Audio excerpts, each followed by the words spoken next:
Hey, hi, I'm Ben Kelly. I'm the co-president of the Brookline Parents Organization, and on behalf of myself and my co-president Lauren Bernard and our board, I'd like to welcome all of you to this webinar presentation this evening on the science of reading with Emily Hanford. We're very happy to have her here with us. She's a graduate of the public schools in Brookline. So this is something virtual coming home for her. And it's, this is kind of turned into something of a series on the science of pieces of education, of childhood and of the world in general. We co-sponsored a webinar last week with the Brookline Rotary about the science around COVID. This webinar is around the science of reading. And then next month, we're planning a community conversation about the science of social and emotional wellness. So we're, as a Brookline Parents Organization, we're very happy to be part of these different looks at different at angles of things that are really important right now from this kind of the scientific research-based angle of what's, how can we approach these problems? And reading is, particularly interesting, obviously, to all parents, because as we watch our children learn to read, it's a different process for all of them. Some kids read very quickly and very easily. Other kids are, tougher to take to it. And so, aside from this personal piece, there's also the kind of the equity piece of how can, our schools and support all kids to read well and thus to achieve well in school. So this is very, for all of us who are involved in education in Brookline, I think anywhere in general, this science of reading is very, very interesting and has a lot of implications across the board. So this was something that was supposed to happen as an in-person event, but obviously it's not happening that way. But hopefully we can reach even more people because it's online. And so what I'd like to do now is I'd like to, what's going to happen tonight is Emily is going to give a presentation on the science of reading. And then afterwards, there's going to be a Q&A that's going to be moderated by Miriam Fine. And I just want to introduce Miriam briefly before she takes over. Miriam's a Brookline parent. She's a mother of two boys in the public schools of Brookline, one in 8th and one in 9th grade. She's a speech and language pathologist and a reading specialist. She's worked in a variety of settings, both public and private, over many years. And she currently works for Gateway's Access to Jewish Education, and she's based at the Maimonides School here in Brookline. And I know that Miriam has been interested in this topic for many years. And I think because of her broad experience, we feel very, very lucky to have her here moderating this conversation this evening. And Miriam and also other Brookline parent, Meghna Chakrabarty, were also instrumental in helping to bring Emily here. So thank you to both of them. So you're welcome. So you can put any questions that you have in the Q&A. You're welcome to do this at any point throughout. If you have a question about the presentation, feel free to put it in the Q&A as soon as it comes up. If you have a question during the Q&A about something that's being discussed in the Q&A, put it in. We might not get to all the questions, but we will do our best. So that's it for me. I'm going to give it to Miriam. Thank you very much, and everybody enjoy. Great. Thank you so much, Ben, and many, many thanks to the Brookline Parents Organization for partnering with us to organize this event.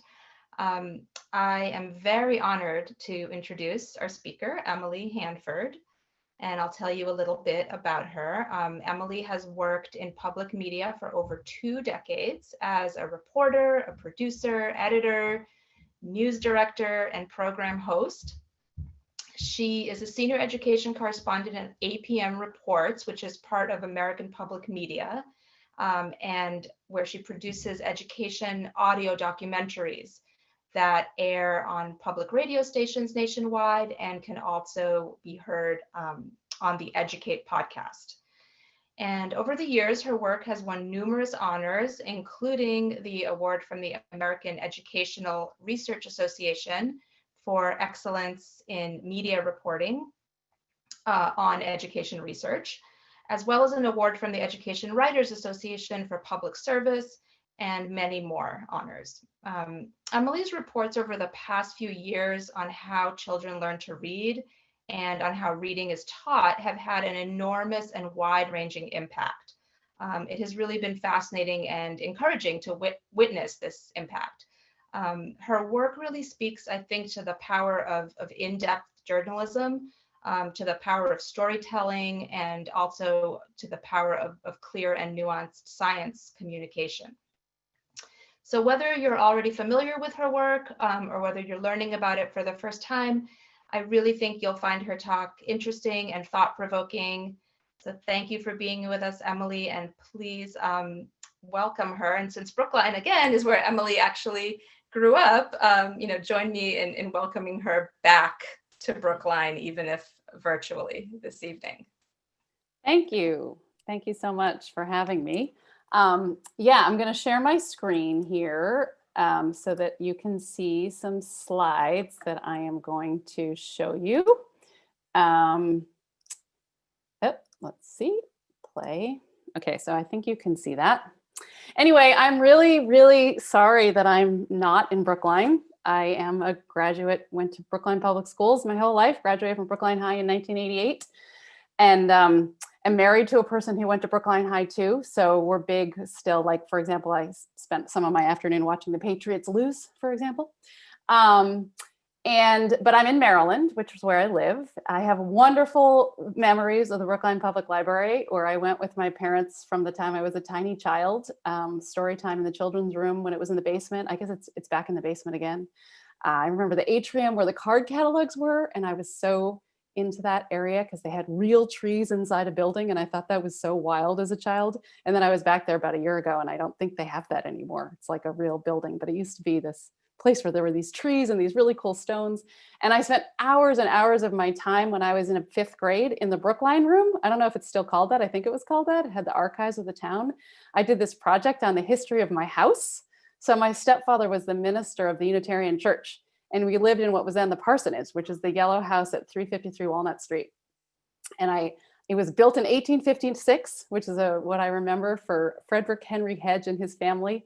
And I spent all this time as a 11-year-old tracking down documents and photos. And I made this timeline of all the people who'd lived in that house and all the additions that had been made to the house and things that had happened in that home. And I had never really thought about that as probably one of my first experiences as a reporter until I sat down to prepare these remarks. Because one of the things I do as a reporter is I make timelines. Every project I do has this elaborate timeline of what happened when. And that was the first timeline I ever made. Anyway, I could probably talk to you for an hour about my memories growing up in Brookline, but that's not why I'm here tonight. I'm here to tell you about what I have learned about the science of reading over the past few years. I'm not a reading researcher. I'm not a reading teacher. I'm not the parent of a struggling reader. I'm a reporter, as Miriam told you. But I've had the opportunity over the past 4 years or so to read, no joke, thousands of pages of books, reports, and articles about how skilled reading works, what kids need to learn to become skilled readers, and what's going on when children struggle to learn how to read. I've talked with hundreds of people. I've visited 10 states when we could still do that to try to understand how reading is being taught in schools today. And what I have learned has shocked me. It's basically this. Over the past 50 years or so, cognitive scientists and psychologists and neuroscientists and linguists and other researchers all over the world have conducted thousands of studies in labs and in classrooms to try to understand how we read and how we learn to do it. But this mountain of scientific evidence about reading is not making its way into many schools. Teachers and other educators are not, for the most part, being taught this science in their teacher preparation programs. They're not taught this science in professional development they get on the job. In fact, some of what they learn about reading and how to teach it is actually at odds with what the scientific evidence says. But I did not know any of this a few years ago. So as Miriam said, I have been a reporter for about 25 years now. I've been covering education full-time since 2008. And in my education reporting, I have been particularly interested in two things: how family income generally and how poverty in particular affect educational opportunities and outcomes. And I've also been really interested in how people learn and the findings from cognitive science and how those findings play out or not in classrooms and in schools. Almost all of my reporting is focused on secondary and post-secondary education. The photo of me in the classroom with the little kids was actually the very first reporting project that I did for American Public Media. It was about preschool. And then I didn't do very much at all on early or elementary education until I got interested in reading a few years ago. And that is when I realized that early reading instruction is where it's at if you are interested in educational equity, opportunity, and how people learn. So this is the first reporting project that I did about reading back in 2017. I had no idea I would still be on the same topic years later. Hard to Read is a podcast episode and an article about why students with dyslexia have such a hard time getting what they need in public school. I knew pretty much nothing about dyslexia. I had no personal experience with it, but I was hearing the same story, like the exact same story from parents all over the country. And here's how the story goes. My child started school and I knew something wasn't right. I went to the kindergarten teacher and she told me, don't worry, read lots of books to him, everything will be fine. But reading was really hard for him. He just didn't seem to quite get it. I went to the first grade teacher and she said, don't worry, all kids learn differently, he'll catch up. But he didn't seem to be making much progress. By second grade, he was avoiding reading. He was telling me he didn't want to go to school. The teacher said, don't worry, we just haven't found your child the right book yet. It'll all come together in time. And it went on and on like this, the parent saying something's not right, the school saying everything's fine, and the parent not knowing what to do because the schools are the education experts, right? By now, the mom is thinking, could my child have dyslexia? But when she brings dyslexia up with the school, they tell her, no, we don't say that here. We don't use the word dyslexia. Maybe her child gets pulled out of the classroom for some extra help. Maybe he gets some accommodation, extra time on tests, maybe some audiobooks. But the boy still does not really learn how to read because he is not taught how to read. Because, this is what I've learned in my reporting, the school does not actually know that much about how reading works, which means the school doesn't really know what's going on when a child is struggling to read, and they don't really know at the end of the day quite what to do about it. I took a class on the science of reading last winter. Many of my classmates were teachers.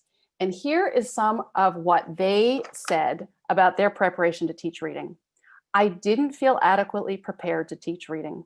This is hard for me to admit because I have several degrees and felt like I should know what I was doing. Another person. I kept falsely reassuring myself my students weren't making growth because of this reason or that reason, although deep down I feared it was me and my instruction. I wasn't adequately prepared.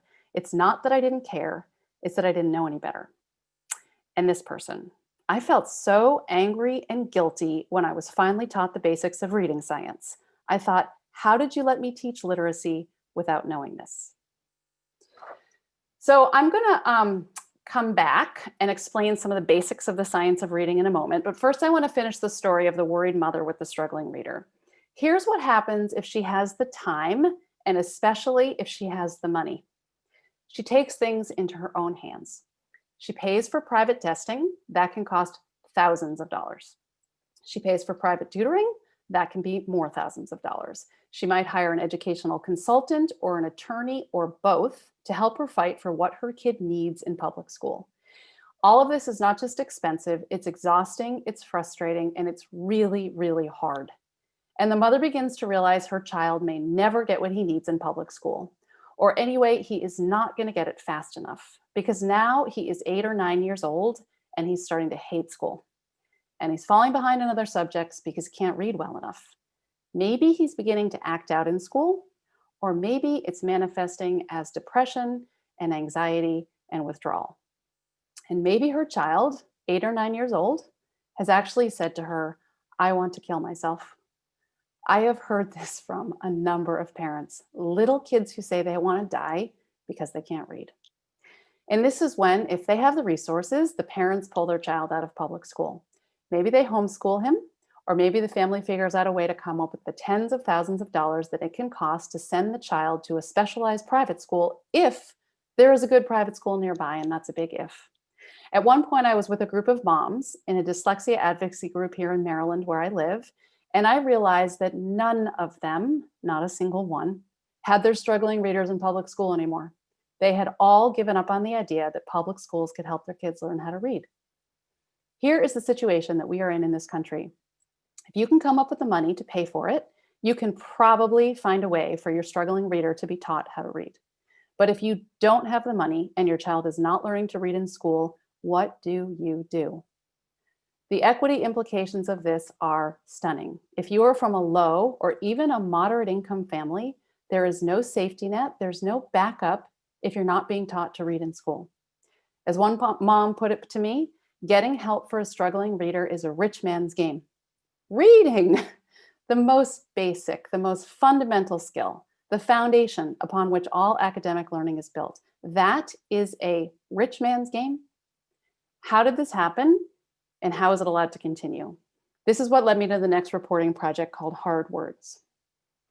So this podcast episode is from 2018, and it's about core reading instruction. So not what needs to be done for struggling readers in particular, but rather what do all children need to learn to become good readers? The bottom line from decades of scientific research is basically this. What kids with dyslexia need to learn to become good readers is not substantially different from what all people need to learn to become good readers.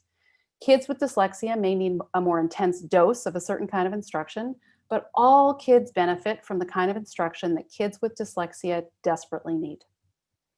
So Hard Words focused quite a bit on phonics instruction.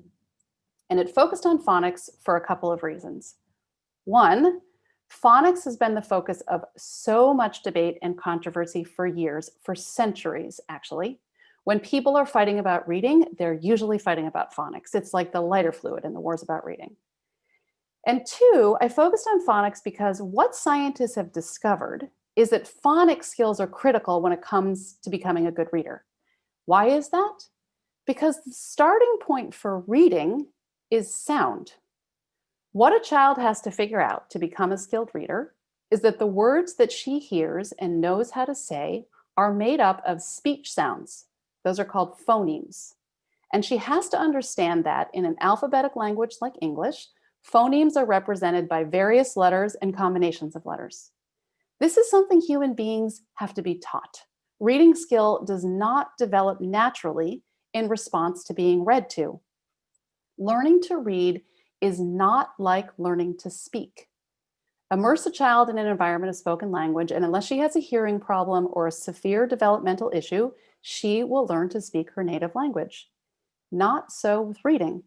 Immersing children in a literate environment is not enough because we are not born with brains that are wired to read.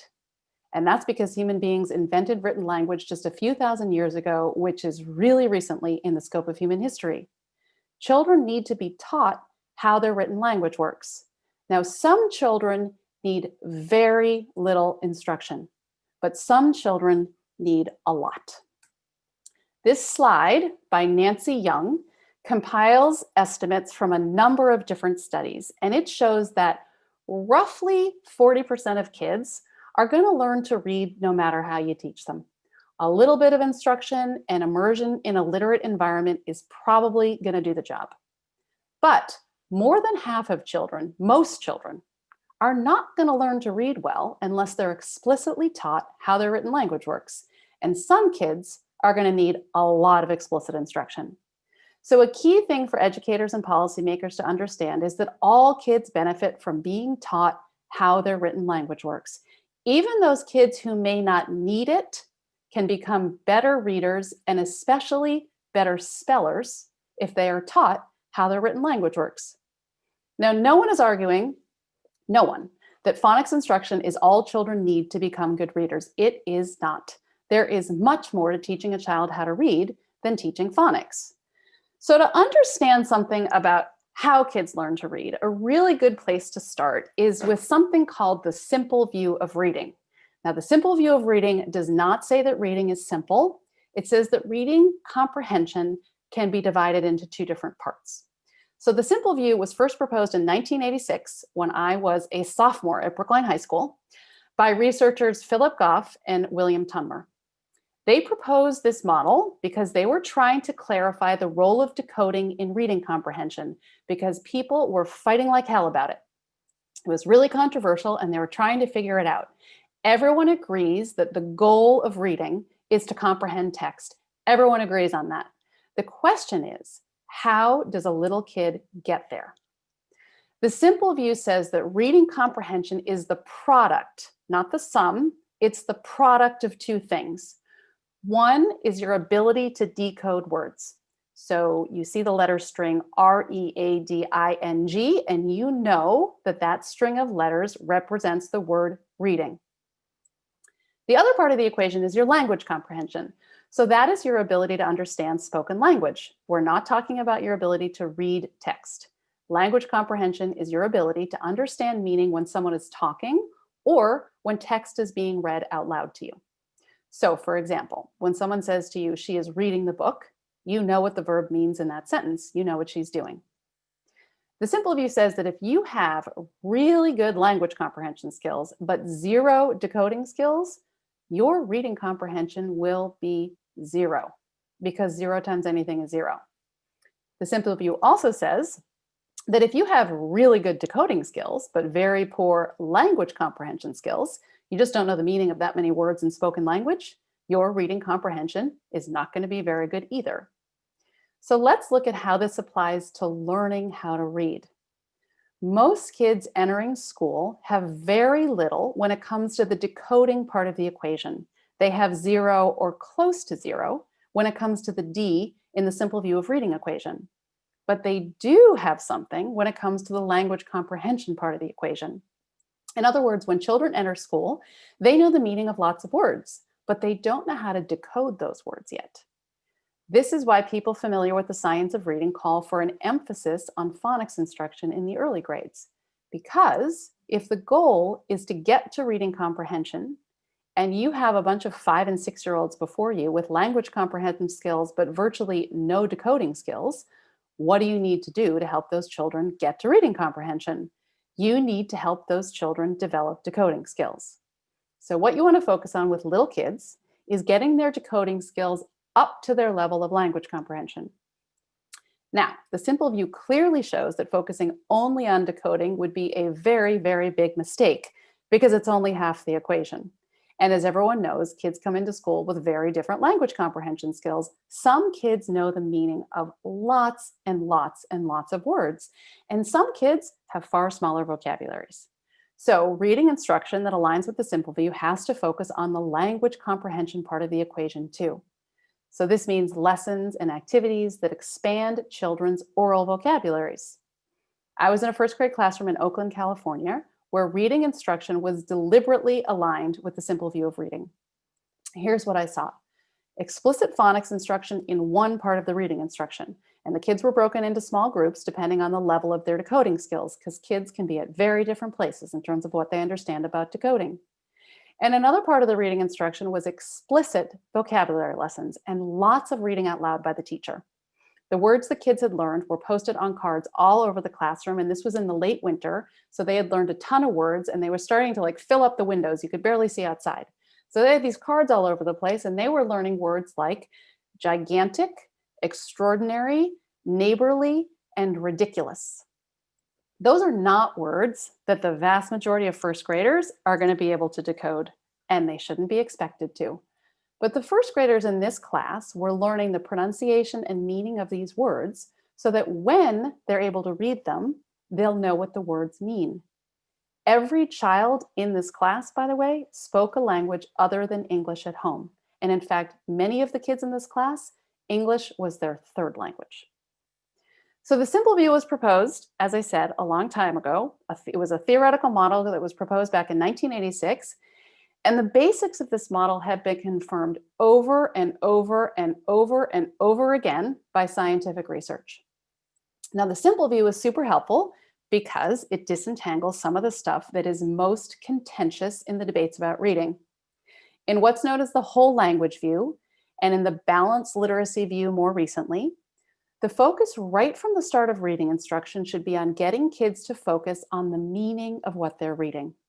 Whole language and balanced literacy are meaning emphasis approaches to reading instruction, as opposed to what's known as a code emphasis approach, which emphasizes decoding skills at the beginning of reading instruction. So early reading instruction that aligns with the science is a code emphasis approach so that kids can get to meaning. Everyone agrees that meaning's the goal, and the question is, how does a little kid get there? So this is another model for understanding how skilled reading works. It's known as Scarborough's rope. Hollis Scarborough is a psychologist at Haskins Labs in Connecticut, and she's been studying reading development since the 1980s. So Scarborough's rope helps unpack what goes into each side of the equation put forth in the simple view. So you can see that the upper strand is language comprehension. And this model shows that language comprehension is complex. It's not just all the words you know the meaning of in oral language, it's also your level of knowledge. It's the stuff you know. And it's your understanding of how language works. Language structure, grammar, your ability to make inferences, understand things like metaphors. So this is a more nuanced explanation of what goes into the language comprehension part of the simple view equation. And it can help teachers understand what might be going on when kids are decoding well, but are still struggling with reading comprehension. And you can also see that the language comprehension part is more complex. There's more to it and it's thicker. So the simple view says that these two things are the same, but in fact, there's really sort of more going on the language side of the equation. So very often when kids are struggling with reading comprehension, they have a language comprehension issue. The lower strand of Scarborough's rope is the word recognition strand. So like in the simple view of reading, Scarborough's rope shows that without good word recognition skills, you are not going to become a skilled reader. And the rope unpacks the various skills and abilities that go into word recognition. So you can see that one element of that is decoding. That's basically your phonics knowledge. Do you have a good understanding of how letters and combinations of letters represent the sounds in words? Teaching students the basic letter sound combinations in the English language gives them access to successfully sounding out more than 80% of the words in English print. That's a lot, but it's not all. Children need more than just phonics knowledge to be successful with written English. This is why I think it's more useful to think about teaching children how their written language works, which is a phrase I used a few times earlier.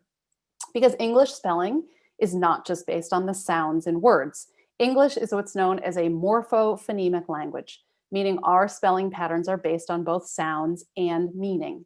So to understand English spelling, kids need to be taught some morphology. In other words, they need to understand the meaningful parts of words and how English words are put together. Root words, prefixes, and suffixes, like what I learned in my 3 years of Latin at Brookline High School, one of my favorite classes.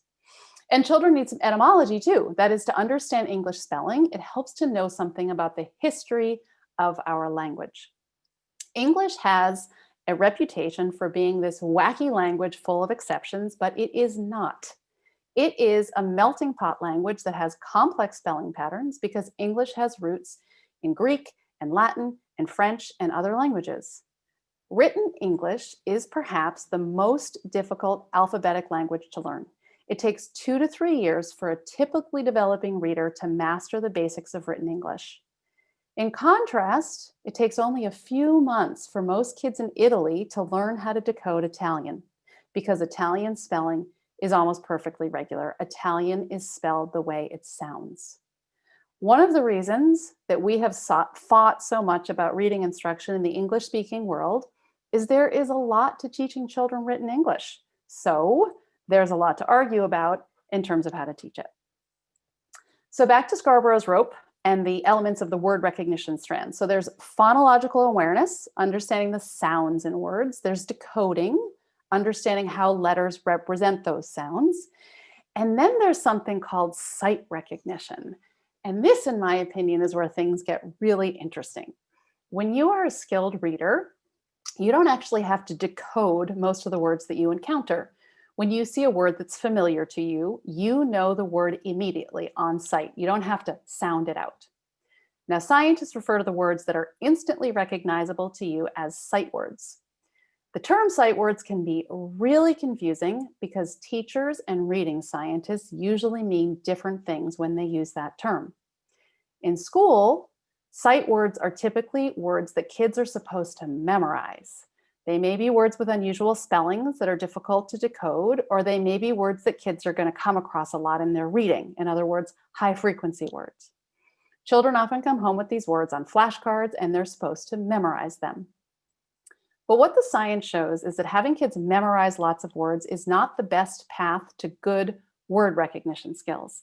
And it turns out that weak word recognition skills are the most common and the most debilitating source of reading problems. Struggling readers may also have language comprehension issues, but when children do not get off to a good start with decoding, it has an impact on the continued development of their language comprehension. And eventually, kids may be weak on the language comprehension side because they're weak on the word recognition side. This problem has been described as the Matthew effect. It's a biblical reference. Basically, when it comes to reading, the rich get richer and the poor get poorer. And here's how it works. If you come into school with lots of language comprehension, but you struggle with learning how to decode words, your ability to continue to develop language comprehension may be impeded because one of the best ways to increase your knowledge and your vocabulary and your reasoning and your understanding of the structure of language is through reading. In contrast, if you come into school weak on the language comprehension side, but you are taught how to decode, you have just been given the gift that is your best bet for gaining knowledge and vocabulary because you can read the words. This is why equity in education begins with good phonics instruction in the early grades. It is one of the most important things that teachers can do to try to even the playing field between kids who come from homes that give them an edge on the language comprehension side and kids who come from homes that may not be as rich and resourced when it comes to vocabulary development and access to knowledge. Good phonics instruction is where educational equity begins. It doesn't end there, but it's a foundation. Now, the good news is that most schools seem to be doing some kind of phonics instruction these days. Publishers and authors of curriculum materials now know that if their stuff is going to have a chance of being considered research-based, there has to be some phonics. And if they didn't know that or believe it until recently, they are quickly adding a phonics component now. So that means we must be on the right path, that reading instruction is finally starting to line up with the science. Unfortunately, I don't think so. Because while more and more schools are adding a 20 or 30-minute phonics block, what I also see in schools are things like this. So these are word reading strategies that you will find in schools all over the country. I have seen these strategies everywhere. They're on posters in classrooms, they're on bookmarks that are sent home with kids, they're on Pinterest, they're on Teachers Pay Teachers. You can Google and find a whole bunch of different versions of these. I have also seen things like this. So these are all strategies for kids to use when they're reading and they come to a word that they do not know. These strategies seem sensible enough. You get to a word you don't know, what can you do? You can look at the picture to try to figure out what the word might be. You don't want to completely guess, so you can look at the first letter. You can look at how the word begins. That'll narrow your choices. You can then check to see if you're right. Reread the sentence using the word, see if the sentence makes sense. And if you're stuck, you can just skip the word and move on. Hopefully, you can get the gist of the sentence anyway. So what is the theory of how reading works that these strategies are based on? What's the idea about how children learn to read words? These strategies are rooted in a theory about reading that came to be known as 3 cueing. The idea is that readers use 3 different kinds of information or cues to identify words as they're reading. This idea was originally proposed by an education professor named Ken Goodman back in 1967 at the American Educational Research Association conference in New York City. He laid out the original theory in a paper which he called Reading, a Psycholinguistic Guessing Game. In the paper, Goodman rejected the idea that reading is a precise process that involves exact or detailed perception of letters or words. Instead, he argued that as people read, they make predictions about the words on the page using these 3 cues. Graphic cues, what do the letters tell you about what the word might be? Syntactic cues, what kind of a word could it be? For example, a verb or a noun. And semantic cues, what word would make sense here based on the context?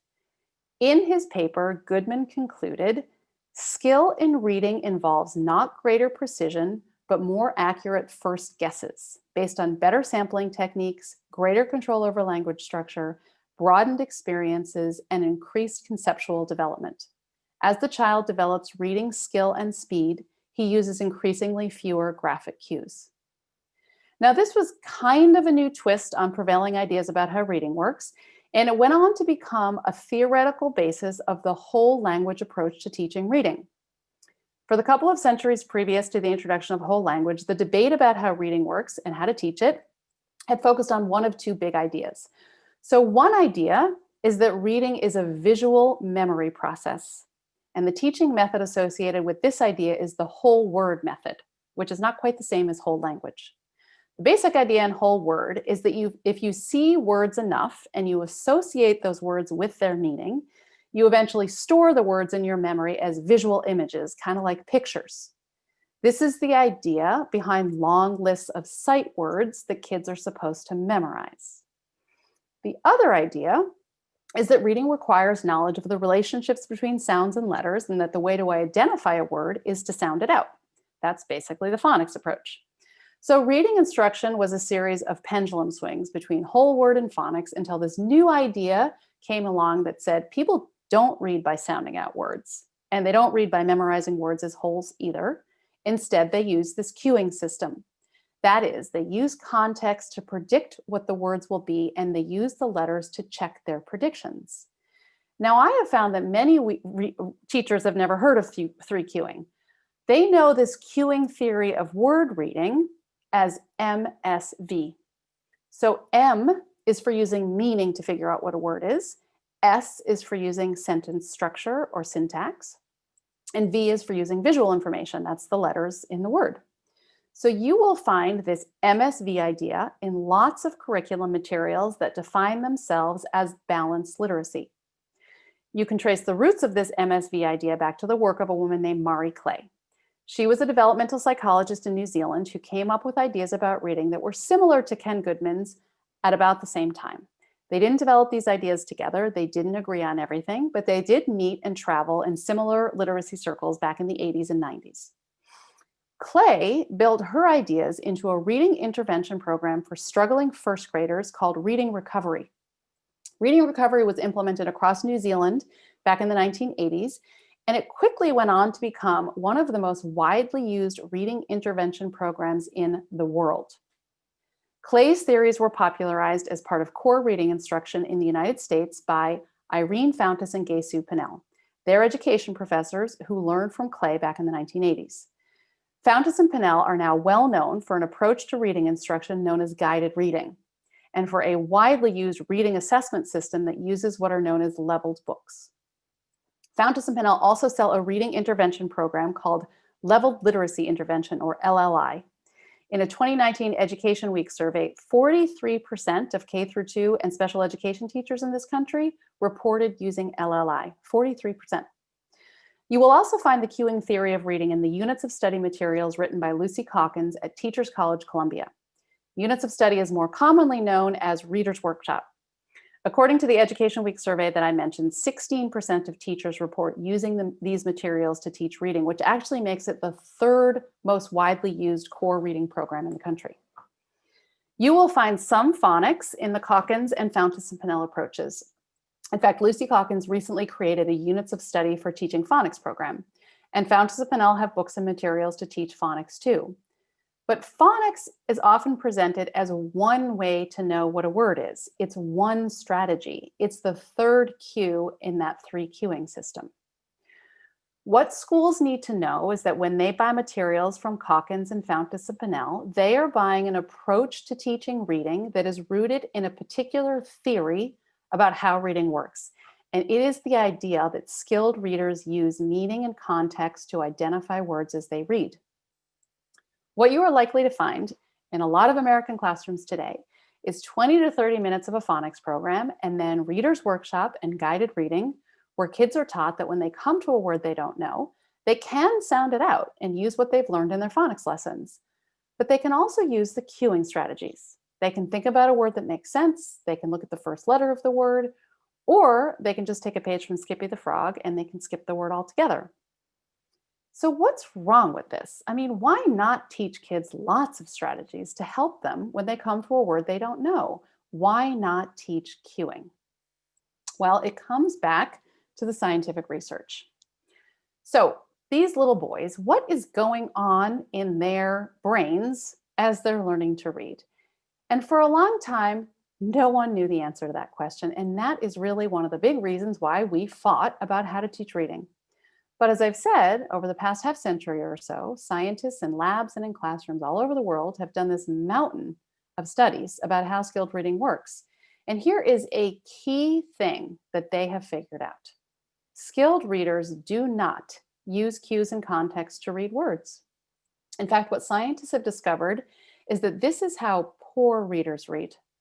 Poor readers often have a hard time with word identification. Too many of the words they come across are little mysteries, series of letters that they don't quite know and they can't quite figure out. So they use a bunch of other strategies to try to understand what the words say. They memorize as many words as they can. When they come across a word they don't know, they look at the first few letters and they try to think of a word that makes sense. In other words, they use context to try to come up with a word that fits. And when they can't figure out what a word is using context clues, they skip the word. Often, they can get the gist of what they're reading this way. But using context, guessing and skipping words, this is not what reading is like when you're a skilled reader. What cognitive scientists have figured out is that a key difference between skilled readers and unskilled readers is that skilled readers can immediately and accurately recognize words. They don't need to guess or predict or use context. Skilled readers know tens of thousands of words instantly on sight. In fact, if you are a skilled reader, your brain has gotten so good at reading words that you process the word book faster than you process a picture of a book. How did your brain get so good at that? Because you are not born with a brain that's designed to do it. It happens through a process called orthographic mapping. I had to argue with my editors to be able to include this term in my reporting because it sounds so complex and weeding and intimidating, and it doesn't belong in a piece of journalism. But educators have to understand the basics of orthographic mapping to understand why phonics is so important and to understand why teaching cueing is not a good idea. So here's a quick and simplified explanation of orthographic mapping. Orthographic mapping is the process that we use to store printed words in our long-term memory. The way you do that is by attending closely to how a written word is spelled and then linking that sequence of letters to the word's pronunciation and its meaning. So for a very, very simple example, a child knows the meaning and pronunciation of the word cat. The word gets orthographically mapped to her memory when she links the sounds k, at, to the written word C-A-T. So this requires an awareness of the speech, sounds, and words. That's phonemic awareness. It also requires an understanding of how those words are represented by letters. That's phonics. So you need phonemic awareness, you need phonics skills to orthographically map words into your long-term memory. Now, once a word has been orthographically mapped to your memory, you know it instantly on sight. In fact, you cannot suppress your ability to read that word. You don't have to sound it out when you see it. You know it instantly because at some point you successfully sounded it out and you linked the spelling of the word in your mind with the meaning and the pronunciation of that word. So by about second grade, a typically developing reader who's acquired good phonics skills needs just a few exposures to a word through its pronunciation, its spelling, and its meaning, and bam, the word is mapped to her memory. Now, the more words that a reader maps to her memory this way, the more she can focus on the meaning of what she's reading. She's not using her brain power to identify words. She's using her brain power to understand what she's reading. And this is the goal, for readers to comprehend what they're reading. For some reason, Debates about reading have ended up stuck in an argument about whether teachers should focus on helping kids learn to decode words or whether they should focus on reading comprehension. But that debate makes no sense. How can you fully comprehend what you're reading if you can't accurately read the words? So let me just give you another quick example of orthographic mapping. A few years ago, when my older son was in about 10th grade, he was reading something out loud to me, and he said, epitome. So I stopped him and asked, epitome, do you mean epitome?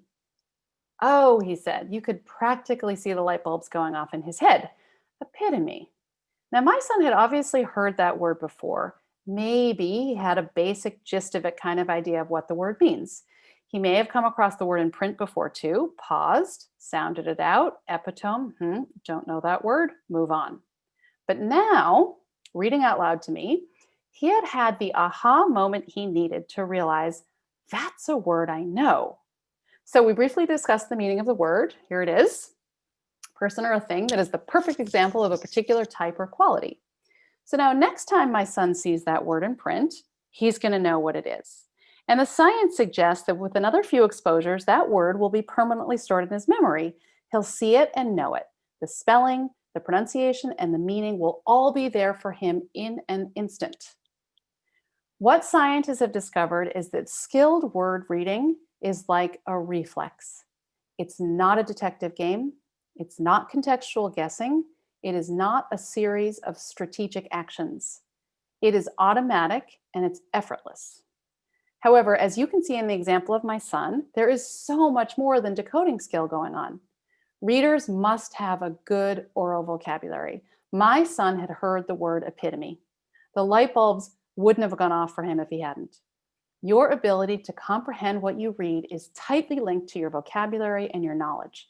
This is one reason that reading scores tend to be associated with family income and educational background. Knowing the meaning of lots of words gives you an advantage. It gives you an edge when it comes to orthographic mapping and when it comes to understanding what you read. And having a mom who hears you read epitome and clues you into the fact that the word is epitome, that helps too. Family background matters. It can tilt the scales in your favor, especially on the language comprehension side of things.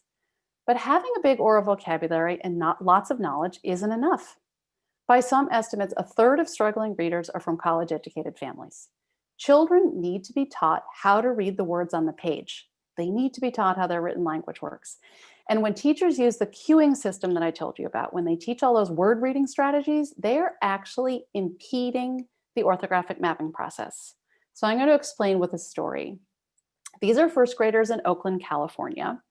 A literacy coach who worked with these girls came to see that teaching the cueing system, or MSV, that meaning, structure, visual idea, was actually making it harder for her students to learn how to read.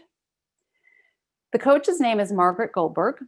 She was hired by the Oakland Unified School District back in 2015 to teach leveled literacy intervention. LLI is the reading program that I mentioned that was developed by Irene Fountas and Gaysu Pinnell, known as Fountas and Pinnell, or F&P. LLI does include some phonics instruction. It also teaches kids that when they come to a word they don't know, they have lots of strategies for figuring out the word. They can sound it out, but they can also use pictures and context and other cues to try to come up with a good guess. So Margaret Goldberg started teaching LLI. It's what she was hired to do. And around the same time, she found a bunch of unopened materials sitting on a shelf in her school collecting dust.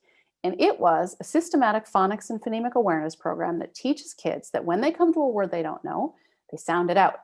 And it doesn't teach any cueing. And in this phonics and phonemic awareness program, beginning readers practice reading in decodable books that contain words with spelling patterns they've been taught. So they don't have to guess at words. Margaret started teaching some of her groups LLI with cueing, and some of her groups she taught systematic phonics and phonemic awareness with no cueing. And she started to notice differences between the two groups of children, not just in how well they were reading, but in the way they approached their reading. She and a colleague recorded first graders talking about what makes them good readers. So I'm going to play this video for you. Make sure you have your sound up. I'm going to turn my sound all the way up. Mia's in the white jacket. Mia's in the white shirt. She was learning phonics and no cueing. And Jabria is in the pink jacket. She was taught the cueing system. What makes learn a lot. Because I look at the pictures and I read it. Do you remember when you were little and you didn't know how to read? Like when you started Kind of. kindergarten? Yeah. What helped you learn how to read? How did you learn? By looking at the Anything else? looking at the words and sounding them out. So Margaret Goldberg was seeing this over and over and over again in her two groups of students. One group of kids was taking away from their reading instruction that reading is about looking closely at words and sounding them out. And another group of children was learning that when you come to a word you don't know, you don't have to look at it carefully and try to connect the spelling with the pronunciation and the meaning. Instead, you can look away from the word. You can look at the pictures, you can look at the other words in the sentence. Basically, you search around for clues to help you identify the word. Now remember, orthographic mapping requires you to look carefully at words so your brain links the spelling with the sounds and the meaning. But cueing teaches kids to look away from words. Here's what Margaret Goldberg said to me about the kids in her LLI groups getting the cueing. She said, "I did lasting damage to these kids. It was so hard to ever get them to stop looking at a picture to guess what a word would be. It was so hard to ever get them to slow down and sound a word out because they had had this experience of knowing that you predict what you read before you read it." As Margaret was noticing the differences between her two groups of students, she was discovering the scientific research on reading. It was not stuff she knew or had been taught. She was shocked by what she was learning and how different it was from what the curriculum materials were telling her about how reading works. But what Margaret was learning from the curriculum materials about how reading works is what lots of teachers are learning about how reading works, because instructional approaches that include cueing are all over American classrooms.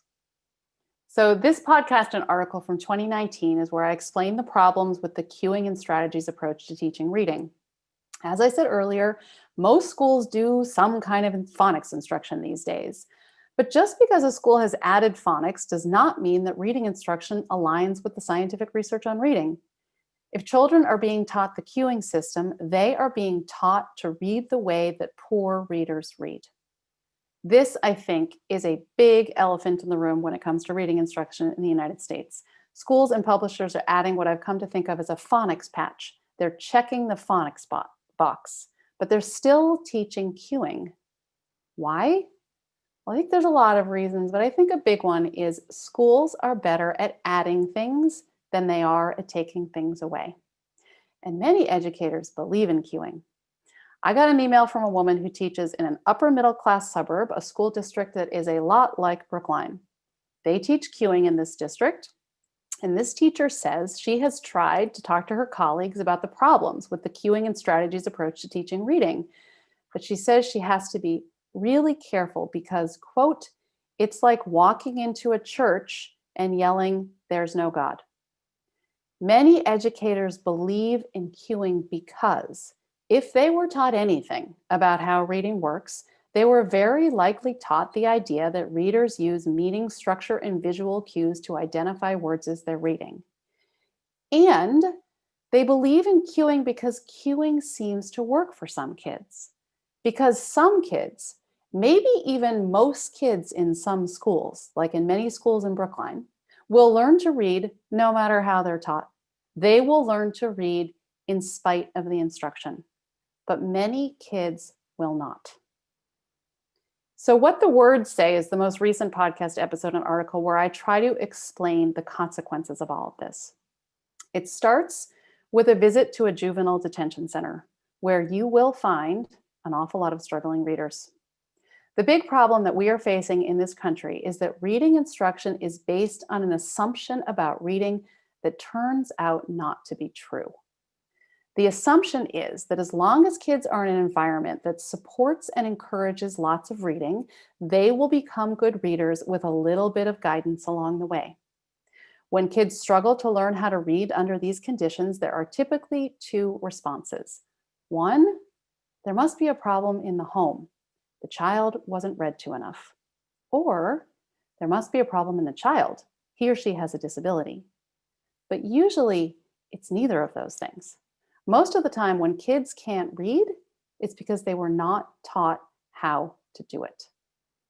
So I'm going to end there. I'm going to leave you with my contact information and also a website where we have collected all of the podcast episodes and articles that we've done about reading.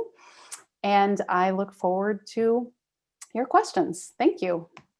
I'm going to stop sharing my screen here. Okay. Phew. Thank you, Emily. You're welcome. That was a great tour of your reporting, of the science, implications, instruction. Thank you so much. So there are a lot of questions, and I will do my best to ask as many as I can, maybe grouping a little bit together. Apologies if I don't get to any questions, but I will really do my best. So to start with, there's the question, we've had several questions about curriculum and whether the curriculum in Brookline is aligned with the science of reading or not, that you've discussed. And, I'm not an educator in the district, I'm a parent, but I'm, aware of some of the programs that are used, and, they are the ones that you have reported on and that you mentioned that do have the cueing as a central component. Like Fountas and Pinnell and the Lucy Calkins units of study. Brookline has a long time partnership with the Literacy Collaborative, which is where Fountas and Pinnell are, it's at Lesley University, or at it's Lesley, right there, right across the river, exactly. And right. Ohio State, that's the other. The other center, yeah. So, and I know there's a lot that I don't know that Brookline is doing, I'm sure, and I would love for educators to chime in, but I know that Brookline has also adopted a phonics curriculum, the Wilson Foundations, in most of the schools, maybe throughout the whole district at this point. So, these are some of the curricula that you're reported on, and I'm wondering if you can share any thoughts about, I think you alluded to, but why are these so popular and so kind of tenacious when they've been shown to be lacking? Well, that's a good question. I'm still trying to answer it as a reporter. Still trying to answer the question, sort of how we got here, like why. So I'm interested in other people's insights. I've been at this for 4 years, and I have some sort of theories and some things I figured out. I think that really many of the sort of arguments about reading have been framed in a certain way that have turned people kind of away from the things that the scientific research says. I mean, I think that phonics has a reputation for being sort of traditional and conservative. I mean, it was literally associated with sort of being like the opposite of progressive and liberal. And so it had sort of that reputation, and there were, that we had some various fights about reading that sort of got framed around that. And the funny thing, of course, when you talk to a lot of these reading scientists and people who are advocates for this, they're the most liberal people you will find. They're not traditional conservatives, but there are also traditional conservatives who've been very much for this phonics thing. And the truth is, there's just like a gigantic amount of evidence behind it. Now, I will say this, I actually think that the fight about phonics is really, that's not really what people are fighting about when they're fighting about reading. What people are really fighting about when they're fighting about reading is the idea of direct instruction. Whether or not children should be explicitly and directly taught the things that they need to know, or whether they should really be put in an environment where they're discovering a lot of that stuff on their own. And the idea that you should put children, especially young children, more in an environment where they are discovering things on their own is just a very, very core belief in America and in a lot of education. There's really an idea that if you do anything that's not that it's somehow not good for children, that it will harm them. And what's really stunning is that if you care about research, what does research show? Well, when you look at actually all the scientific research on reading, what you will really find, that there's definitely a big strain of kids who get phonics instruction do better than kids who don't. But what you see in all of the scientific research on reading is that it really comes down to the explicitness of the instruction How directly do you teach that to kids? So what's happening is that when we sort of you leave too much to chance when you decide that you put kids into an environment and you expect them to discover it a lot of their on their own with some guidance. Some kids can do okay in that environment. But we've got this idea that that's the environment that we want all kids to be able to thrive in. And I think even speaking to an audience like Brookline is that the robustness of the research about how important it is to explicitly teach kids things, that's good for all kinds of kids, even kids who can sort of discover a lot of things on their own. Why do we want kids to discover the alphabetic principle for themselves? We invented that a long time ago. It's a really cool invention. It's pretty complex. There's a lot of stuff to learn. Why do we want kids to teach that to themselves? Why can't we teach that to kids? There's nothing damaging or terrible about teaching things directly to children. So I think that's really, phonics is a proxy for a fight that's really about direct instruction. So I think some of the things that you're using in Brookline and that are widely popular all over the country, one of the reasons they're very popular is because they very much embrace that idea, and everyone loves that idea, that it needs to be small group instruction and lots of time for kids to do things on their own. And what you end up with in something like that, I don't know, I think everyone in Massachusetts swears a lot, right? I know I like swear like a sailor from Massachusetts. So this is my excuse when I tell you this little anecdote that some people are offended by, but Massachusetts people can't possibly be. We can handle it. We can handle it. This woman in Oakland was like going around, she was just trying to understand what balanced literacy is all about. She's like trying to figure it out. And she was in a classroom, and it was a perfect balanced literacy classroom. So it's kindergarten. So the kids were going off and doing independent reading, which is often what you do. So for 20 minutes, the kids were getting a book and they're going off and they were reading to themselves. And the kids were, the books were upside down and the kids were picking their nose and they were kicking each other or whatever. And she went over to this little girl, but it seemed kind of nice. She was on a beanbag or whatever with her book. And the woman says to her, "So what are you reading, honey?" And this little 5-year-old says to her, "Well, I can't fucking read. Can you?" And I think in some ways that is a perfect anecdote for the problem here, which is like, that was wasting that little girl's time. She wants to know how to read. She said to the woman, can you please teach me? And a lot of what we're doing in balanced literacy is just not a good use of time. We could directly and explicitly teach kids how to read and then send them out for more recess.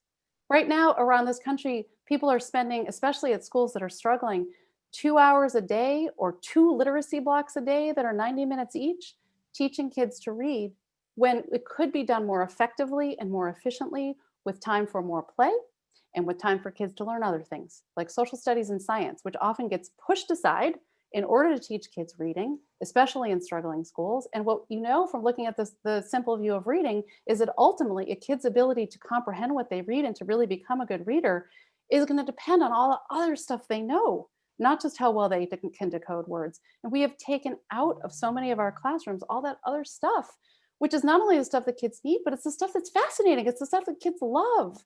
I think we're kind of boring the crap out of our little kids in some of these classrooms, to tell you the truth, by just like overdoing literacy instruction and not thinking about how we could do that more effectively and efficiently and have time for more. Well said. Do you have any ideas about, there were some questions about at what age it's appropriate or beneficial? Have you learned any of the science of, is it ever too early to start to read, or is it better to start later? Yeah, I mean, I think there's a lot that definitely comes up a lot. And a lot of times the foundational question when people are asking about this question about age really does come from a belief that this is some sort of natural thing that will come in time. So you don't necessarily want to do it too early because you want to wait till a child is sort of ready to do it. And, what many people's experience and what the scientific research shows, a lot of kids can learn to read when they're pretty young. Like a lot of kids can be taught how to read when they're 4 or 5 years old. In fact, one of the really sad things when parents start to understand how little reading is taught in schools, and when they really get hip to these cueing strategies that can get in the way, I have talked to many parents who have multiple children who learn, I'm going to teach my kid to read before they go to school. And it's like an inoculation. It's like she's going to be able to read before she starts kindergarten, so she's not taught how to read the wrong way. Because once a kid knows how to read, those cueing strategies are not of interest to them. They quickly and effectively realize that that is not a good way to deal with it. And they sound out the words, and they realize that that's efficient and effective and accurate for them. So anyway, what was the question? Oh, I just got off on a No, tangent. no, you answered it. I think the Okay. question was about age and Oh. to start. I want to make one more point about that. So, people will also bring up other countries, like Finland is one, or other countries where like kids don't start to learn how to read until they're like 7. That might not be true for Finland, but there are other countries. But anyway, one of the things that I said in there is that it takes a typically developing reader 2 or 3 years to learn the basics of English. So we've got a complex language out there. So we really, if we want kids to be reading by the time they're 7 or 8 years old, then you got to start when they're 5 years old, because we're not going to be able to get there by 7 or 8. In other countries, they can start when kids are 6 or 7 or 8 and have mostly good readers by the time they're 8 years old. But you can't do that in an English-speaking country. And again, I want to reiterate, there is not any evidence that it's bad for kids to learn how to read when they're young. I mean, it doesn't damage them. 5-year-olds can learn how to read. The bigger question is the question of how you want a kindergarten to look, like how you want to spend time in a kindergarten. Do you want to preserve time for play? And this goes back to the point I made before, which is if you efficiently and effectively teach reading, there can be plenty of time for play in kindergarten. We don't need to be spending as much time as we are on teaching reading, because a lot of that time is just not well spent, like independent reading for a 5-year-old. Yeah, got it. So there were some questions about kind of how this works with specific populations. Have you come across differences in gender as far as boys and girls in learning to read, or kids with special needs? A preschool teacher wanted to know about kids with special needs. Of course, special needs is a broad category, but we're wondering what you've come across in terms of that. And then also, how does this work as far as what you've learned with deaf children or hearing impaired children and their ability to, to perceive those sounds and use decoding to read? Well, certainly there are kids with different kinds of needs. I mean, there's some research in the dyslexia that there are some differences by gender. There's a little bit of a controversy about that. The thing to remember, though, that's really important. Okay, so a couple of things. Kids are definitely different, but there's not substantially different things that people need to learn. And I'm going to leave the people who are deaf aside, because that is a different thing, right? But it's really more about how much instruction or how much practice you need. But the process of taking like a non-reading brain that you're born with and turning it into a reading brain, it's like we all need to learn basically the same things to get to that reading brain. It's just that some of us, it takes longer, we need more help, and others, we kind of get to the point that we're sort of teaching it to ourselves more quickly. And a big, really important takeaway from cognitive science research, another big sort of belief in education is all children learn differently. And all children are different, but we sort of overdo this idea that all children learn differently. The fact is that we all have brains that are much more similar than different. The differences are really at the margins here. And this idea that kids have different learning styles, there is no evidence for that. There's no evidence that there are these like very different trajectories of the way kids learn. So we really, and again, just like with the reading, it's just that there's these strong beliefs that are in this other camp that turn out not to be quite so true. Now, I'm not an expert in kids who are deaf, so I don't really want to misspeak. I have a big folder. I've collected all kinds of fascinating stuff. There is a lot of interesting research on that, and it obviously is something else you have to do if you're not hearing those sounds. Kids who are deaf can be taught how to read. You will find, though, that it is very difficult to learn it can be very difficult to learn how to read when you're deaf. And it really shows how much, as I said, reading starts with sound. When you have a hard time understanding the sound, it can be very hard to learn how to read. And if you look at sort of data about people who have a hard time with hearing, it often goes along with reading problems. But yes, there are definitely ways to help people who are hard of hearing learn how to read, and they can become very good readers. Great, thank you. I guess for just a bit, let's move to the comprehension side, because you showed us the simple view of reading and the language comprehension. And we had a question from a middle school educator, actually of older students, about the science of reading comprehension, which you touched upon a bit. And she wrote that she's taught many kids who can read, which I'm assuming she means decode words, but really struggle to make meaning. And she suspects that perhaps they have some underlying neurological basis for their struggles, like weak working memory or executive functions, processing speed. And she wants to know if you've come across this issue, wondering if there are specific reading programs that could kind of bolster the neurological underpinnings and improve brain functions. So I guess there's two parts to this. What would you say about the science of comprehension, and about older students who struggle with comprehension and struggle to understand what they read, and also a little bit about the neuroscience of reading in general that you've come across?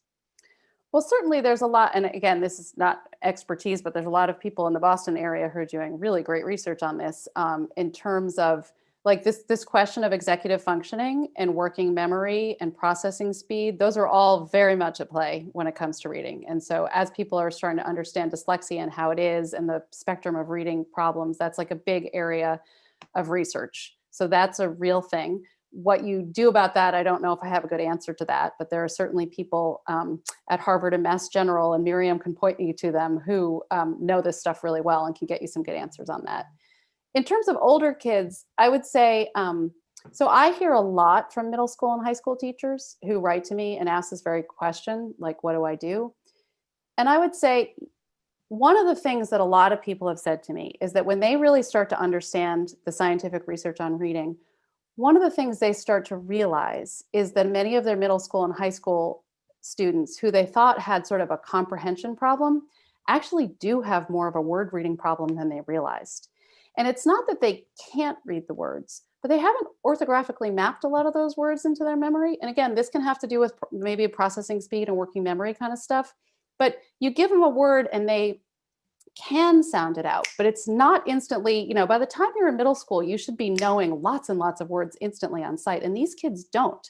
So and it can be like a split-second difference. If you're talking about like freeing up working memory to be able to focus on the meaning of what you're reading as opposed to working out the words, just that little bit of stilted, slow word reading is your mind doing work on the words rather than instantly knowing what they are. And that's going to impede comprehension. That means your brain is really working on the word part. And so a lot of times those kids really are kids who maybe there's something going on with them neurologically or neurobiologically that's making that difficult. But a lot of those kids did not get good foundational word reading instruction, and they really haven't been able to teach it to themselves really well. And they're just kind of a little bit stalled on that. And I have a lot of middle school and high school teachers who tell me that they realize that they need to kind of go back to square one with some of these kids. And of course, it's much harder to do in middle or high school. These teachers aren't necessarily trained how to do that. Where do you find the time in the day? It's already got in the way of the kid, of the child's like other sort of educational opportunities at that point. So that's why it really needs to be done well early. I will say this, two things. The research is very clear that people can learn to read at any age. People who are adult struggling readers can be taught how to read. It's harder, just like with everything. Little kids are sponges. They pick the stuff. We want to do this when they're young, but it can be done. And the other thing that's really important to realize about reading disabilities is it's not connected to intelligence. So it's not like there are very, very intelligent people, like measurably very high IQ, and they struggle with reading. They struggle to learn how to read. So this ability to figure out written language is it's just sort of this other ability that's distributed along a spectrum. And some of it's really easy and some of it's really hard. And there's this big old middle, and it's not connected to your intelligence. And that's a really important thing for people to understand. In fact, when I was doing a lot of this reporting early on, I remember hearing about someone who used to work with the NASA scientists down here in DC and was actually a reading tutor who was working with some of them because they put some sort of new tests in, and some of these scientists had to take these tests and a lot of them weren't able to pass it because they were brilliant scientists, but they didn't have particularly good word reading skills. And many people can really get by. They learn the words they need to know for their area of expertise. They really memorize those. They get really familiar with those, but they don't have just a wide sort of vocabulary, written word vocabulary that's just immediately accessible to them. They have to do a lot of work when they're reading. Yeah, it's fascinating. It really is. Thank you. Okay, let me see. There was a question about assessment. What is the role of assessment in kind of identifying kids or in leading to the good instruction or appropriate instruction? I know, in Brookline, we use the BAS, the benchmark assessment system, which is the Fountains and Pinnell. But, what are the types of assessments that you've come across that can really help teachers identify readers' progression in language comprehension and word recognition and kind of distinguish the two?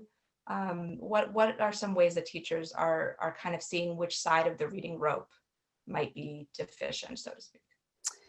Yeah, I mean, I think one of the problems is that a lot of schools, especially in that K through 2, because like assessments, the federal law like starts putting various kinds of assessments need to be in place starting in 3rd grade. But like what happens K through 2 is a little bit kind of like the wild west, like, and a lot of schools really have come where they're the main thing, or sometimes the only thing they use, is the benchmark assessment system or some version of that, which is essentially a system that is just telling you what reading level a kid is on, which usually is associated with a letter or a number of some kind.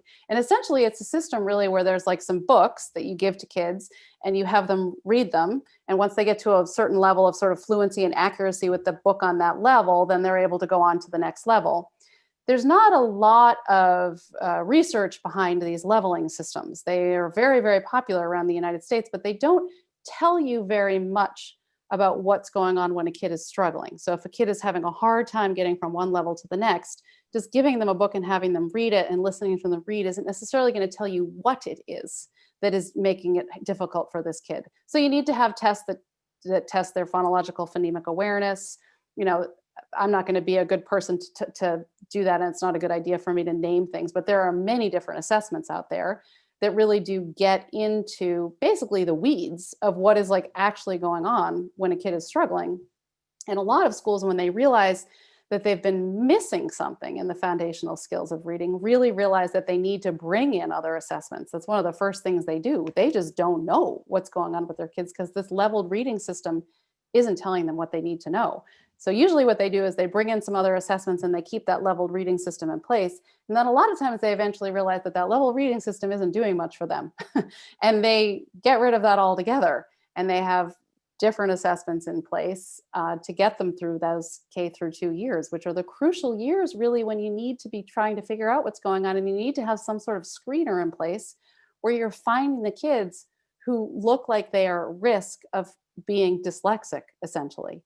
And a lot of schools are finally understanding that they really need to have those screening tools in place, and you really need to have that screening tool in place to comply with the federal law. The federal law says that you have to find those kids. The law says it's called child find. It is on the schools to find the kids who have learning disabilities, and many schools don't have anything good in place to find it, and they're in violation of federal law. Yep. Okay, thank you. Yes, there is a screening law that's it's come up in some discussions lately in Brookline as well. Well, and many states are putting their own laws in place, but it's in the federal law. It's in the federal law, right? It's in it. Yep.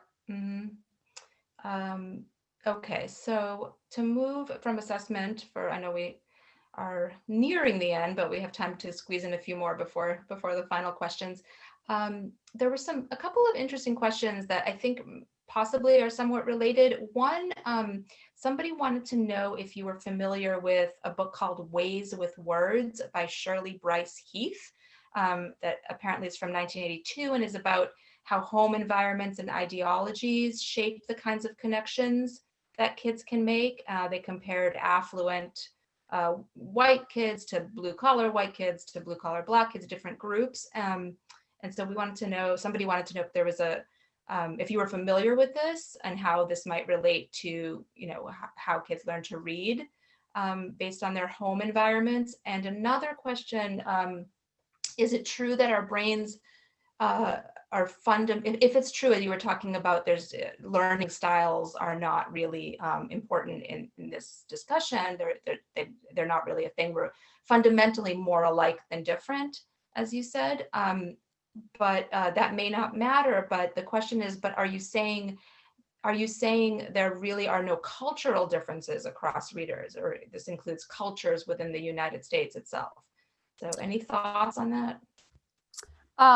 So I don't know about the particular book that you were talking about, but there's a huge amount of research in the question of what kinds of words kids know, what kind of knowledge and linguistic knowledge they bring to school when they first start school. And there are definitely some gaps, if you want to call that, between kids of different at different income levels and different cultural levels in terms of like the level of knowledge or language that they have coming into school. Based on a lot of things about their home environment and parental education. And the way I think that in some ways we have made the mistake in this country of, so that stuff really matters. And as I said in the talk, like having a lot of language skill, oral language skill, tilts things in your favor in terms of learning how to read. Even if you think about the simple view of reading and orthographic mapping, like the more words you know, the sort of quicker a lot of that decoding stuff is likely to come to you, because you, sound out the word, oh yeah, I know that word, as opposed to a kid who maybe speaks another language, who's like, you send out that word and, like epitome doesn't mean anything to me. I mean, that's an example way down the road, potentially.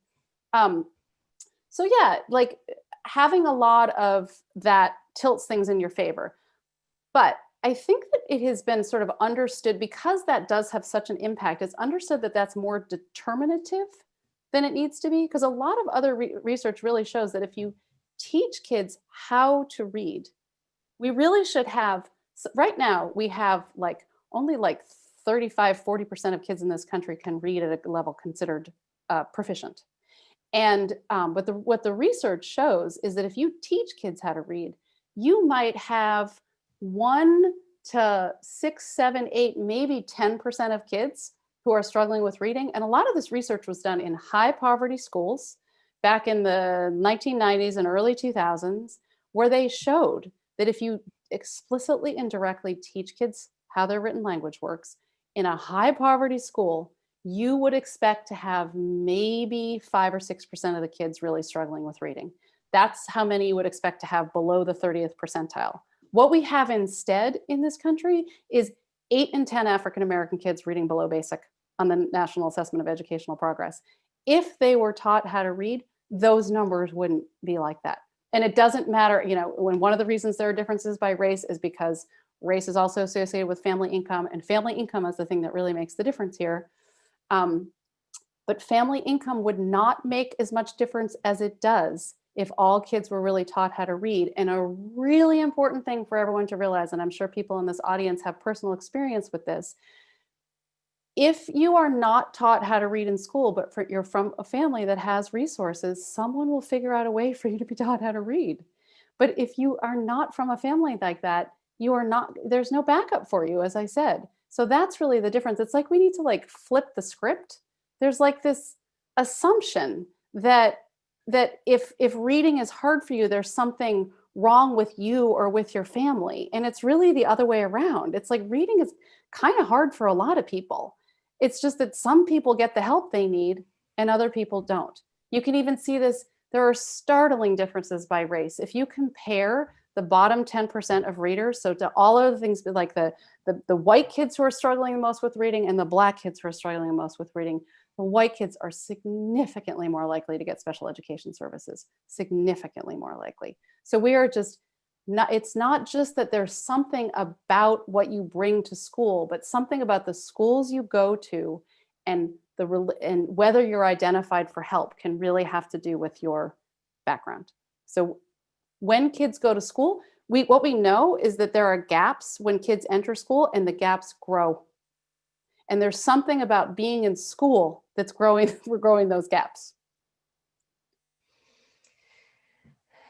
Okay, thank you. So we're nearing the end, but we have 2 questions. They're kind of big ones, but we'll try to squeeze them in.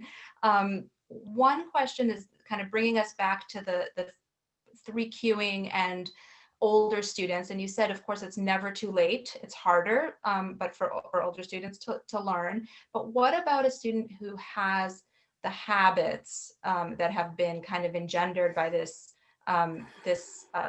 the three cueing approach and just kind of persistently guesses at words, are they, is there lasting damage that has been done in, like, for an 11-year-old in their brain that, or is it possible for them to become good orthographic mappers at this kind of late stage after having had this type of direction and instruction? Well, habits are hard to break, right? We know that just habits are hard to break, and no matter what it is. So I have talked to so many reading tutors, and they tell me this is the number one thing they have to do. When they get a struggling reader, almost uniformly, the first thing is they got to break them of bad habits. It can be done, but it is actually remarkable the consistency with which I hear that from people. And it tells you something, because it's not only if kids were taught the cueing system. The other thing that really happens is if kids aren't taught how to read, this is what they figure out to do on their own. I mean, you don't necessarily need to be taught this to do it. It's just like, if no one really teaches you how this written language works and it's kind of a mystery, this is what you sort of derive for yourself. You're like, well, what else can I do? I don't really understand how these sounds and letters work. So I'm going to take some guesses, and I'm going to use the picture, and I'm going to memorize as many words as I can. And kids can memorize a certain amount of words, which is why a bunch of kids can look like pretty good readers, kindergarten, K1, 2, and then it starts to fall apart in 3rd or 4th grade because they start coming across all these words they don't know. The words get longer. These reading tutors say to me, like, oh my God, multisyllabic words, these completely freak kids out. So they'll see a multisyllabic word and they'll just go with the first couple, syllables of it. And then they'll just make up a word. They'll just finish it in some other way. And then they'll just keep going. This gets to the comprehension question, right? They aren't really like attending to whether it makes sense. They're just kind of whipping through. But it's sort of because they've learned that, like, I'm just kind of getting the gist of it here and just sort of taking a whack at it with words. And they don't have this experience of it really making that much sense, because a lot of times it doesn't really make that much sense. So I guess what I'll say is those habits are hard to break, and reading tutors all over the country are working with kids in middle school and high school and beyond and trying to break them of those habits all the time. Yeah. Okay, last question. We will squeeze it in, and it's a big one. But how does change happen? So if educators, if parents identify that these curricula, these approaches are not working, how have you seen districts successfully change from Fountas and Pinnell or other popular curricula and these approaches?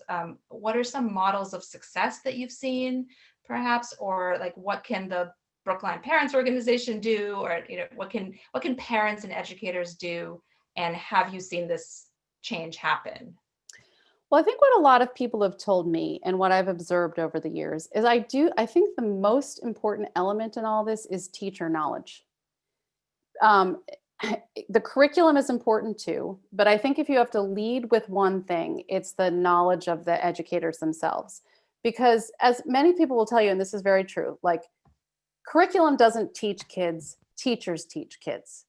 And I think that idea is one of the things that's actually allowed a lot of not very good stuff to kind of proliferate. Because it's this idea like, well, we want it to be the teacher judgment and the teacher knowledge. But the problem is if teachers aren't taught this stuff about how reading skill develops, and especially if they're not taught themselves what they need to know about the structure of the English language to be able to teach it to little kids, because that's a big thing. It's not just that teachers don't learn the science of reading. It's that they don't learn the structure of the English language. They themselves were not taught that as little kids. And the level of knowledge that you need about written English to be able to teach it to someone else is way different than the level of knowledge that you just to be good at written English. You can be a good reader and a good speller, but it doesn't mean you know how to teach it to someone else. Just like you can be a fabulous scientist, but you don't know how to teach that to someone else. So I think that's where the investment and the change really come, is when teachers both learn about the scientific research and learn about the structure of the English language, and that school districts invest in giving and getting that knowledge to their teachers. And then often they will start to see what's wrong with this stuff. I mean, I've talked to so many teachers who they learn about the scientific research on reading and they're like, why am I teaching that cueing stuff? That doesn't make any sense. You also will find places where a new curriculum is brought in and the district sort of leads with the curriculum, and teachers don't have any cognitive dissonance. Like, they bring in a phonics program, but they leave everything else in place. And then there's no investment made in teachers understanding why they're doing this. And so they're teaching cueing in one part and phonics in the other, and it doesn't not make sense to them. And that I'm like, if that doesn't create cognitive dissonance, then you haven't been given the opportunity to learn what you need to learn about how kids actually learn to read and why this is problematic. So I think that's the place to start with teacher knowledge. And I think that is absolutely the most important thing, because I think teachers who really know this stuff can use a lot of different curricula, and there's no perfect curriculum. I really just don't think there's such a thing, and there never will be. So the most important thing is like a pretty good curriculum in a really skilled teacher's hands. Yeah, well said, and very good words to end on. I think that I hope, we all hope that parents and teachers can kind of work together, ideally, to make that happen for our children, for our students. I know that there's been so much interest in this talk, Emily. Thank you so much. And we're hoping, as a community, we're hoping that we can have a follow-up, bring in more educator voices, have teachers and parents and administrators talking to each other, and hopefully kind of increasing everyone's knowledge and making some changes that will benefit students. And so you've really done a lot for us tonight to help us on that path. We really appreciate it. If there's anybody out there, teachers, anyone who wants to be a part of that discussion and that follow-up, definitely reach out to the Brookline Parents Organization. You can email it info@brooklineparents.org, I believe. I hope I got that right. Ben is going to correct me if I didn't, because he's going to come on. But thank you so much, Emily. Really appreciate you being with us tonight. I think that the conversations that can happen as a result of all this can be really powerful, and we just really appreciate it. Thank you so much. Thanks for having me. Thank you. I'll stop my video. Okay. Or no, I'll stay on. Do I stay on? Do I disappear? I'll stay on. Sorry. Hi. Great. Thank you, Emily, so much for Yeah, this. you're welcome. This was amazing. This was really great. And thank you, Miriam, for doing the Q&A. That was fantastic. I learned so much myself, and I've already read some, and listened to some of your reporting, Emily. I just thought this was fantastic. And like Miriam said, I really hope that this can now open up a lot more. This can open up a lot more discussion in our community about this kind of thing, because I think, as you said, as Miriam, you talked about, this is important for the education of our own children. This is important for the education of future children to come through the Brookline schools, but it's also really important for equity in our district. And because if we have kids who are coming in at vastly different levels, these kids are going to do okay, or the money is going to be there, or the time or whatever is going to be there to get them to where they need to be. But there are other kids who are not going to get there. And so the more that our schools can, focus on the science of reading and do this in the right way, the better. And I hope that we can move into a more kind of science-based discussion around all of this. I did have one, sorry to go on, but I have one question, Emily. Could you give us a couple examples of districts who've done that kind of transition? Just for the information, just for everybody's information. Yeah, I mean, some of them are in my reporting, and I have sort of tried to track some of those. I don't know. I mean, I don't know if I can give you a perfect example. I feel like one of the things that's happening right now, I mean, there are a number of districts, I think, that made some big progress on some of this during the Reading First days in the early 2000s. I mean, that was a sort of controversial program that I think had some really disparate results. And I think a lot of what happened in that program, based on people I've talked to, is that in some places the stuff was really implemented well, and in some places they really kind of kept doing what they were doing anyway. I mean, and this is one of the things that's so difficult. This is just an absolutely difficult challenge in America, is that we are fundamentally sort of all about local control. At like the not just that each state has their own ability to make choices about this. And it's not a judgment one way or the other. This is just the system we live in, right? And then the districts have their own choices, and then individual schools within districts, and then even individual classrooms within schools.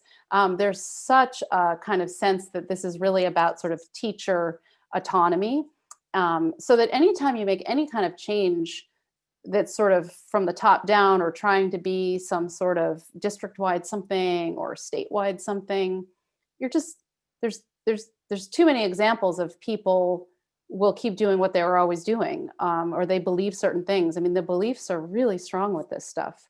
And we also have a huge amount of educator turnover in this country. We also have a huge amount of students in certain districts. I mean, Brookline probably less so, but in some districts, there's a huge amount of students moving around. So it can be really hard to actually measure this stuff very well. There's so many pieces. Even if you were going to look at a particular school district and say a bunch of kids in kindergarten and then measure, how well are they doing in 3rd or 4th grade? It's like, well, is it the same teachers? Is it the same students? In a lot of cases, it's not. So, I mean, like, I'm still looking at, like, I'm interested in looking at what happens in Bethlehem, which is where I was for Hard Words several years ago.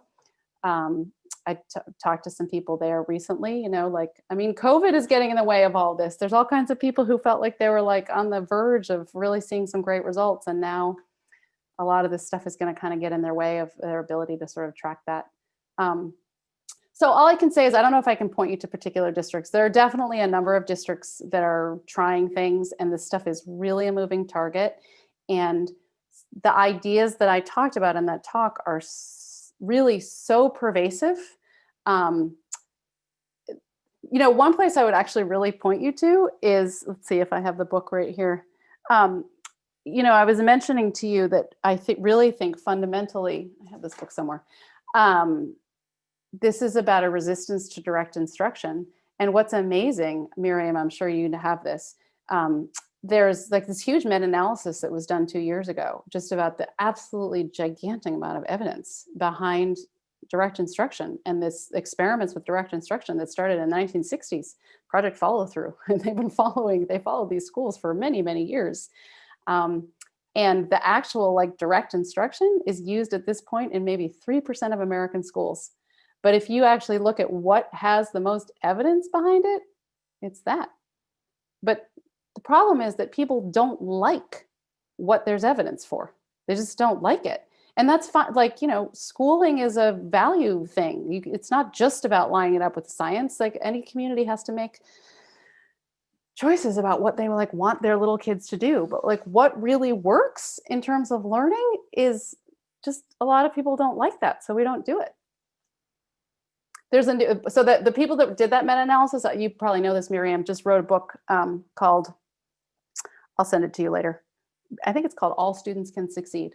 And it's the researchers at the University of Oregon and others who looked at all of that data from the years and years of capital D, capital I direct instruction. And it's really worth reading. Thank you. Sure. So yeah, thank you again. Yeah, you're welcome. Sorry, I don't know how to follow that. That was a lot of information. Sorry, it was excellent. No, not at all. It was great. All of this, so much wonderful information. Well, I hope you can run with it and do something great in Brookline. Care about Brookline. I think it'll be good. So thank you again. Yeah. As Miriam said, we've already had some folks express an interest in doing a follow-on conversation. We'd love to have